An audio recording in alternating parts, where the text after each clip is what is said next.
Dan yang terakhir adalah sabar sih sebenarnya. Karena untuk mengembalikan suatu fungsi itu tidak instan. Dia butuh waktu dan butuh tenaga yang banyak. Sehingga diharapkan bisa membantu proses pemulihan dari si pasien.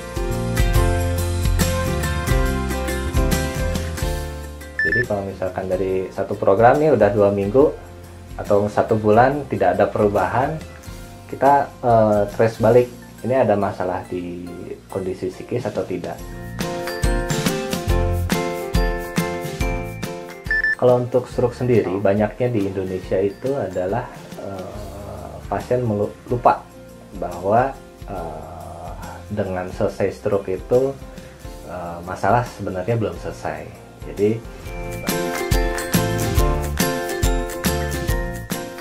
gangguan bicara pada stroke ini juga seringkali dikeluhkan atau seringkali menjadi menjadi keluhan. Dan di dalam pembicaraan gangguan bicara itu sebenarnya ada 2 setidaknya. Yang pertama adalah gangguan produksi suara. Yang kedua adalah gangguan di produksi bahasanya.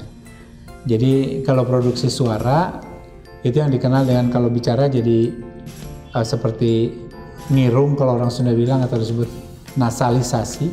Jadi kalau kita sedang pilek, suara kita agak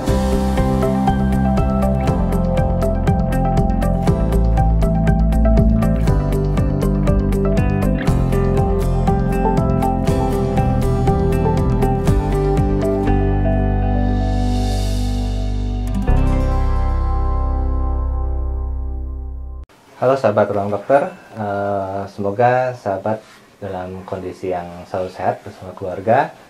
Assalamualaikum warahmatullahi wabarakatuh. Perkenalkan, saya dengan Dr. Lutfi, spesialis kedokteran fisik dan rehabilitasi.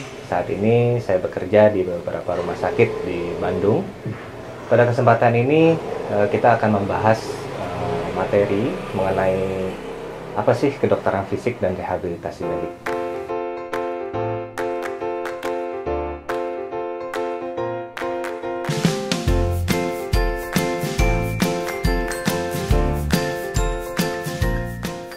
Sebenarnya kunci keberhasilan dari sebuah program rehab medik itu adalah integrasi atau kesinambungan dari settingan rumah sakit, settingan rumah, sama settingan komunitas.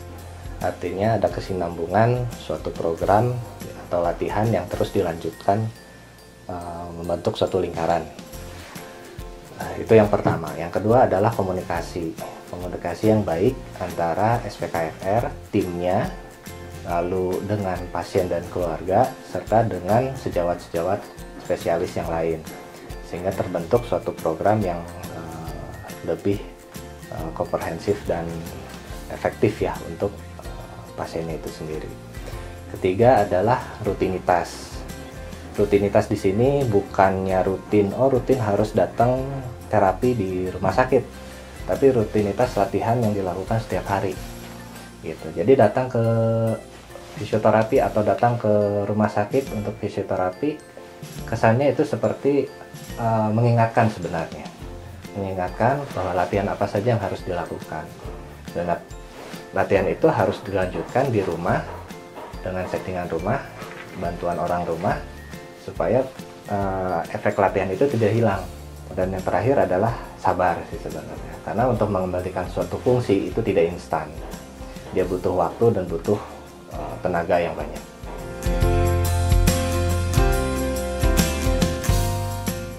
Ya betul sekali, keluarga itu memegang peranan penting juga dalam suatu program rehab. Karena dia menentukan ketidakstabilan atau kestabilan dari psikis si pasien. Jadi dengan bantuan atau dukungan keluarga yang memang baik, itu akan mengupgrade semua kondisi psikis pasien, sehingga diharapkan bisa membantu proses pemulihan dari si pasien. Jadi kalau misalkan dari satu program nih udah 2 minggu atau 1 bulan tidak ada perubahan, kita trace balik, ini ada masalah di kondisi psikis atau tidak. Kadang kita melakukan dengan tools, ada depression scale seperti itu sebagai screening awal. Kalau memang ada kecurigaan ke arah situ, kita kirim ke psikolog.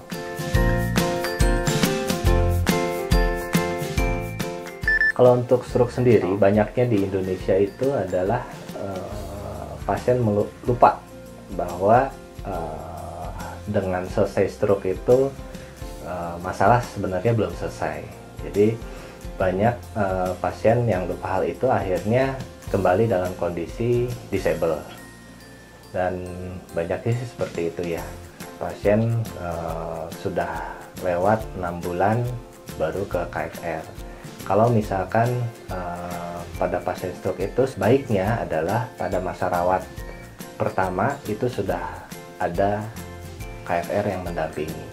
Akhirnya di situ KFR dapat menentukan tindakan-tindakan untuk mencegah komplikasi di awal.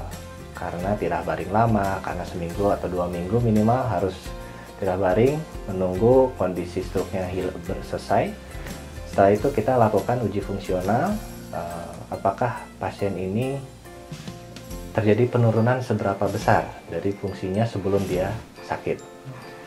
Setelah itu kita bisa lanjut ke program masa subakut atau masa setelah 2 minggu dari stroke-nya untuk mengembalikan fungsi yang hilang itu menjadi kembali lagi, karena 3 bulan kan golden period untuk stroke biasanya.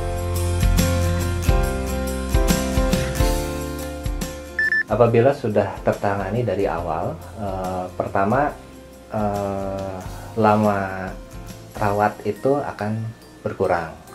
Pertama itu, jadi pasien bisa pulang cepat karena tidak ada komplikasi. Yang kedua, karena kita melakukan intervensi keterapian fisik atau melakukan intervensi rehabilitasi itu di 3 bulan pertama, tentu saja tubuh itu atau fungsi organ tubuh itu akan terstimulasi dengan baik. Seringnya fungsi itu akan kembali mendekati. Tidak bisa maksimal karena memang masih ada lesi, ya, sisa lesi di otaknya. Bedanya dengan pasien yang sudah kronis atau sudah lewat 3 bulan atau lewat 6 bulan tidak melakukan terapi, tubuhnya akan menganggap bahwa ketidakmampuannya itu sebagai suatu hal yang normal. Misal, contoh kalau misalkan dengan kelemahan tangan kanan tidak dilatih atau tidak dipaksakan untuk bergerak, kondisi akan terus tetap menekuk, itu akan dianggap sebagai suatu kebiasaan yang normal bagi tubuh. Sehingga pada saat kita melakukan intervensi di bulan ke-6, itu akan membutuhkan waktu yang cukup lama atau bahkan sampai tidak ada perubahan sih sebenarnya. Gangguan fungsi yang bisa muncul di stroke itu pertama gangguan mobilisasi. Gangguan mobilisasi dapat berupa pasien ini tidak dapat bergerak atau bergerak hanya minimal. Yang kedua, dari mobilisasi itu gangguan pola jalan. Walaupun pasiennya bisa berjalan, mungkin pola jalannya akan berubah dari yang normal. Yang ketiga adalah gangguan bicara, kalau misalkan pasien itu terkena di daerah fungsi bicaranya. Gangguan bicara, gangguan komunikasi, gangguan keseimbangan, itu hal-hal yang dapat terganggu secara fungsi tubuhnya. Tapi yang lebih luas lagi, rehab itu harus melihat ini seorang pasien itu dia peranannya apa? Kepala rumah tangga kah? Seorang pekerja kah? Itu harus kita lebih jauh lagi lihatnya. Jadi di situ ada fungsi vokasional, fungsi avokasional atau fungsi bekerjanya, fungsi dia sebagai kepala rumah tangga itu seperti apa. Nanti ada intervensi yang lain di situ gitu. Kita melakukan suatu intervensi latihan yang disesuaikan dengan pekerjaan dia sebelum sakit atau aktivitas dia sebelum sakit. Jadi gangguan bicara pada stroke ini juga seringkali dikeluhkan atau seringkali menjadi menjadi keluhan. Dan di dalam pembicaraan gangguan bicara itu sebenarnya ada 2 setidaknya. Yang pertama adalah gangguan produksi suara. Yang kedua adalah gangguan di produksi bahasanya. Jadi kalau produksi suara itu yang dikenal dengan kalau bicara jadi seperti ngirung kalau orang Sunda bilang, atau disebut nasalisasi. Jadi kalau kita sedang pilek, suara kita agak sengau. Atau gangguan pelafalan huruf-huruf yang melibatkan lidah, seperti misalnya huruf R, huruf L, yang kemudian dibilang sebagai rero atau pelo atau banyak istilahnya. Itu adalah gangguan produksi suara yang melibatkan otot-otot pemproduksi suara. Atau kalau ada juga orang yang jadi tidak bisa keluar suaranya. Jadi seperti kalau kita sedang sakit tenggorokan berat, suara keluar tapi hanya berbisik. Yang satu lagi yang juga cukup sering adalah gangguan berbahasa, atau gangguannya adalah di pusat produksi bahasa, baik mengerti bahasa ataupun mengeluarkan bahasa. Dan itu biasanya dikenali oleh orang awam sebagai dia kok kayak ngerti apa yang kita omongin, tapi jadi kalau suruh Pak angkat tangan, dia bisa angkat tangan. Tapi kalau dia ingin mengucapkan sesuatu, dia nggak bisa. Itu disebut, kalau dalam bahasa medisnya disebut afasia.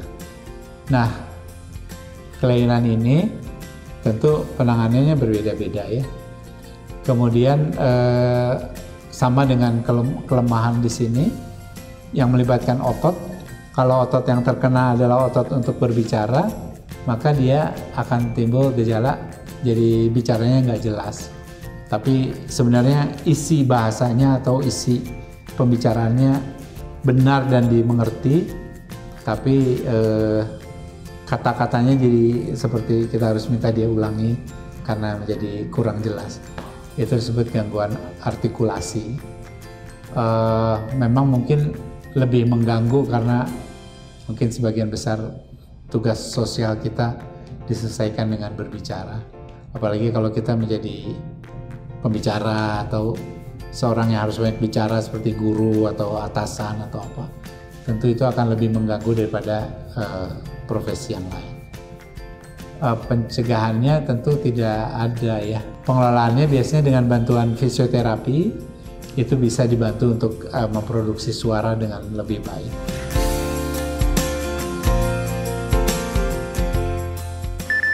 Jadi kalau kita bicara ya suatu gangguan komunikasi di sini dalam arti gangguan bicara atau gangguan menelan, itu tentu EKR itu harus menentukan dulu ini aspek atau organ mana sih yang terganggu dari